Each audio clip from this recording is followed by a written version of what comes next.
Okay, today we're going to talk about making masks with patterns. With the cable tie mask, I normally cut out a circle.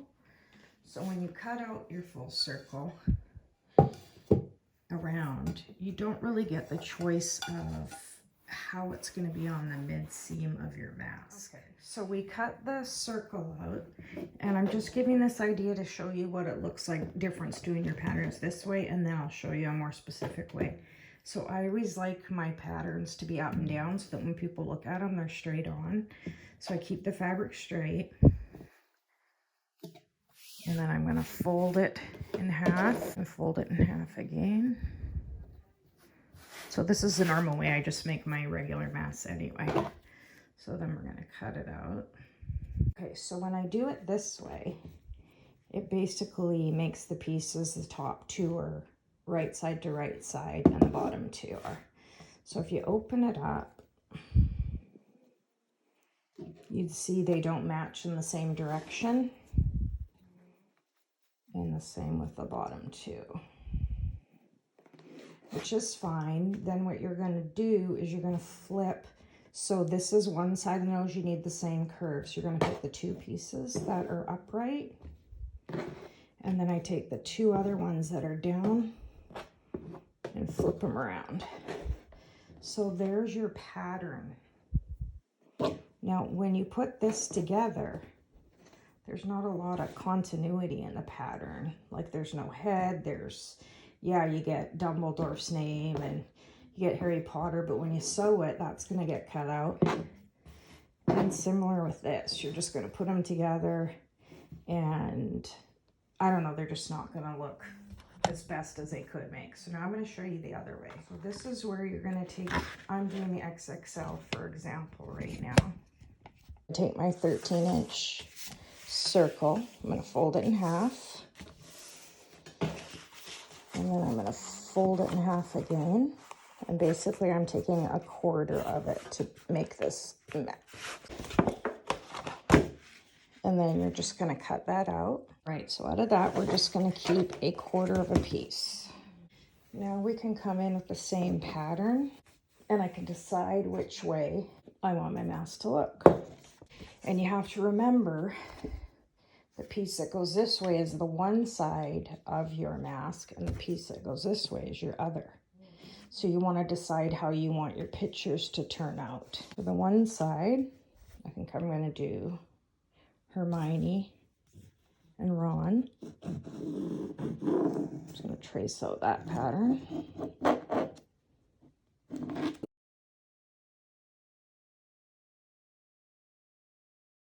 And then we'll cut that out. So now I have that side cut out. So that's going to face this way. Now I want to know, what do I want to go on the other side? So when I cut this out, it was this way. Now I need to cut the other one out. And it's going to be this way. And I want to get Harry Potter in there. So I want to make sure, because you're going to be sewing, that the seam height, you have room there, and that it's coming over for your seam here. So I'm going to go about there. And again, trace that out. All right, so now that shows you that with it cut out, when we sew that together, you're still going to have a good view of Ron and Hermione. And it allows you to have kind of a story to it instead of just blank space on one side, not on the other. Okay, here's another example of doing a pattern. This one's a little bit different in that I want my pattern to kind of keep going. So I would decide where I want my middle to be, and then realize this is going to be the one side, and when you flip it, that's going to be the other side. So I would look as to where I want the boxes to be. So for me, I would probably pick in the middle here. So by doing that, you can basically just fold your fabric over at that point.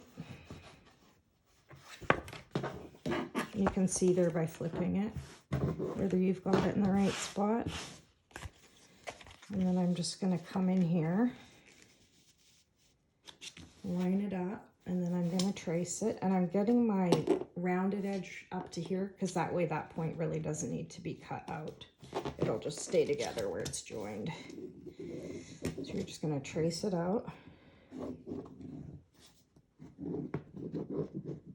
And be sure when you're cutting it that you are keeping the fabric together,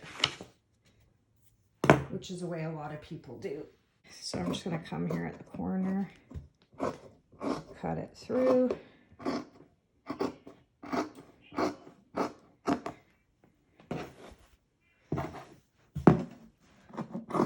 went at my other corner, cut it through.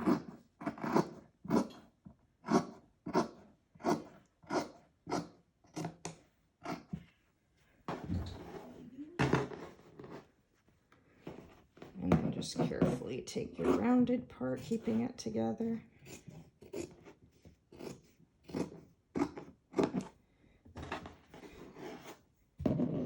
Same on this side.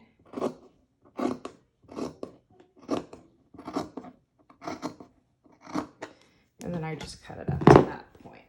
So now that I've cut it out, when I open it up, this is what it looks like. So it's perfectly across. And yeah, you're going to lose that bit in the seam, but it's still going to stay in a pattern across. So that'll look nice. Here's just an example of a fabric that pretty fluent and just a pattern. I actually kind of liked cutting it out in a circle this way. So normally, so I've already got it cut, but you would fold it in half and cut it. So with this, when you pull the two right sides together, it's that way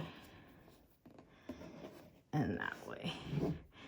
So basically, because of the way the pattern works, to put them together this way isn't as smooth as it could be. So you'll notice if you swap this for this and this for this, you'll see how the pattern's more connected. And so when you put that together and sew it, that line's gonna stay in there.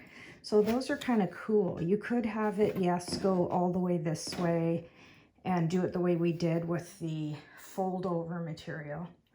But I've made a few masks like this and they actually look really cool because it angles up. So that's another option for your patterns.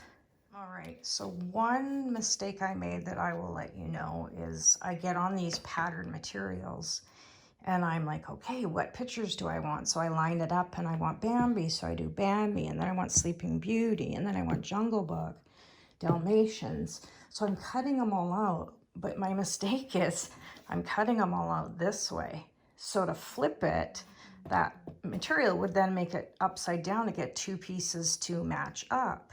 So then I realized my mistake and had to come back and cut them this way. It shows you if I cut all my pieces out with my pattern facing that way, then when I go to make it, I gotta sew those two together. So upside down, right side up, doesn't work. So make sure when you're choosing your pieces in your pattern that you do flip this over to have them come the other way. And then that way you've got it like that. And the fun thing with that, with this kind of material, is you can choose who you want to go together. So if you want Sleeping Beauty and Dumbo, Pinocchio, Alice in Wonderland, you want Little Bambi and Thumper and Dumbo, you've got any choice you want. So it's kind of fun. You can play around with it. Same within your, like I got this Batman material, which is fun. Now, if I go like this to this, it's not really going to get the right look. So again, this is one where I might come in and, you know, pick which piece I want, cut it out, and then come over here and turn it around and go, okay, I want this one, this piece on my other side. So that way you can turn out and get any pattern you want. So another fun thing to do with patterns is I'll cut out circles, and where I buy my fabric, it's already pre-cut. So a lot of times next to each other, it has color options that go well together. So this has the same color in it in the flowers, and same the black and white and rows. So what's really fun to do is mix and match. I'm not your ordinary person that has to have something the same. I kind of like to stand out sometimes. That kind of looks like Mickey Mouse. Minnie. Anyway, I'll cut them up and I'll show you what I mean. Basically, the whole idea is you could sew these together to make your mask and these together. The colors coordinate well and kind of gives you a different statement. All right, so here's to give you an idea. So this is the one we did with Ron and Hermione and Harry Potter. So you can see how it gives a nice effect of the mask. That's what everybody will see out front on the mask. This one is the Doctor Who. So that goes all the way straight across. Obviously it curves up at the corners because that's the way it's got to be, but all the way across you got the windows. It kind of looks cool. And then this is the idea, just to have fun, to put two different colors together. So you can see the flowers there with that. I really like the look of that one. And then there's this one with the flowers and the plain. All right, so this just gives you an idea how to do patterns. Again, this is based on my cable tie reinforced face masks that are originally cut in circles. So let me know what you think. Check out my other videos on my channel, SuperLynnify, on YouTube. And I hope you enjoy. Make comments or anything that you have. That'd be great. And subscribe. Thank you.